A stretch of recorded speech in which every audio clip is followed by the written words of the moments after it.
Pour ma question, quel portrait Alison fait-elle de la construction de son identité de genre et sexuelle? J'y réponds qu'elle en fait un portrait plutôt respectueux et très réfléchi. En fait, je crois que elle veut que ce soit appris d'une façon respectueuse. Durant la majorité du livre, on voit qu'elle réfléchit sincèrement à son identité, que ce soit au niveau de son genre ou bien de sa sexualité. Lorsqu'elle est plus jeune, avant l'âge de 16 ans, juste un peu après avoir commencé ses règles, Alison ne comprend pas vraiment le sens encore de ce qu'est la sexualité et qu'elle n'est pas aussi féminine qu'elle peut y croire. Au début, on peut qualifier que le portrait qu'elle en fait est un peu innocent. Les premiers signes de sexualité sont lorsqu'elle fait des va-et-vient sur sa chaise en train de faire du dessin. Ça lui procure un bien fou, mais elle ne sait pas encore c'est quoi exactement. Elle va le découvrir lorsqu'elle va voir le mot masturbation dans le dictionnaire. Et j'ai une preuve que je vais vous montrer à l'instant. Dans la deuxième case de la page 176, donc la première page à gauche, on peut voir que elle fait pas allusion à la masturbation avant ses 16 ans. Puis, dans la première case de la page 167, la page de droite, elle dit qu'elle ne savait pas qu'il existait un mot pour ce qu'elle faisait sur sa chaise.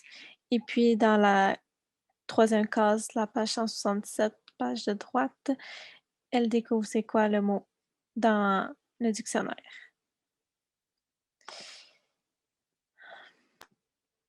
Je crois aussi qu'il y a un certain refus de grandir à ce moment. Dans son journal, Alison désigne des mots matures comme menstruation par des lettres, euh, comme N par exemple. Elle se renseigne, il n'y a aucun doute là-dessus. Par contre, elle ne veut pas mettre tout ce qui arrive sur sa maturité officielle. Pour ce qui est de son identité de genre, le terme de l'innocence est encore présent, puisqu'elle lit des livres portant sur l'homosexualité et même des spectacles, mais elle n'y fait pas plus attention. Elle sait pas c'est quoi. Ici, comme preuve dans le livre, on voit qu'elle dit: «Les allusions à l'homosexualité m'échappaient», ce qui veut dire qu'elle n'avait pas d'idée de ce que c'était. Ensuite, quand Alison accepte de grandir, elle a un portrait un peu plus malaisant de tout ça, peut-être jusqu'à dire inconfortable. Elle commençait à se questionner dans son livre. Elle dit qu'elle commençait à avoir des doutes vers l'âge de 13 ans sur son orientation sexuelle. Elle voit la définition du mot lesbienne, ce qui déclencha chez elle les premiers questionnements, d'après moi. Tout ça l'emmena à lire beaucoup sur l'homosexualité.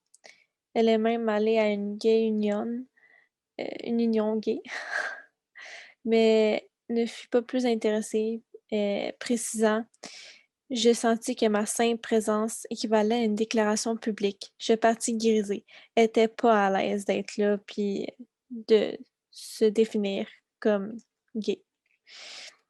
Sa curiosité ne fut pas très concluante à ce moment. Par contre, sa curiosité ne s'arrêtait pas là. Ensuite, la construction qu'Alison fait de son identité de genre se fait percevoir lorsqu'elle et son père cherchent entre l'autre partie féminine ou masculine qui manque en eux. Elle fit réflexion en déclarant: «Non seulement nos sexes avaient été inversés, mais en plus chacun essayait de cacher la sexualité de l'autre. Alors que je tentais de me consoler en tentant de trouver quelque chose de viril en lui, il tentait d'exprimer quelque chose de féminin à travers moi. Ce fut une guerre à contresens et ainsi vouée à un échec perpétuel». À ce moment, elle savait qu'elle avait un côté masculin plus développé. Finalement, quand elle est rendue adulte, son identité de genre est très claire pour elle, autant que son identité sexuelle se clarifie. Alison en est fière, puis elle veut en partager la nouvelle à ses proches. Elle sait à ce jour qu'elle est constamment en lien avec l'homosexualité, dont son père qui l'a poussée à lire des livres à ce sujet, que ce soit dans son enfance ou quand elle était rendue à une étape dans sa scolarité. D'ailleurs, il y a eu certaines influences en lisant régulièrement sur l'homosexualité. Elle sait à présent, grâce à sa relation avec Joanne, qu'elle est bien à sa place dans une relation lesbienne. Elle aime ça et elle n'y sent pas d'inconfort. J'ai une preuve. Ici, on voit bien qu'elle prend une métaphore pour dire que à ce moment, elle découvrit qu'elle serait satisfaite d'y rester pour toujours. Donc, à ce moment, elle déclare qu'une relation lesbienne, c'est bien où est-ce qu'elle veut être. Avant ça, elle avait même envoyé une lettre à ses parents. Alison voulait le faire savoir, puisqu'elle est, elle est, non. Avant ça, elle avait même envoyé une lettre à ses parents. Alison voulait le faire savoir, elle en était fière. Elle fut bien déçue par contre de la réaction que ses parents ont pu avoir, étant pas certains de son annonce. Une phrase remplie de doutes lui était adressée. Euh, Tu es obligé de te coller une étiquette.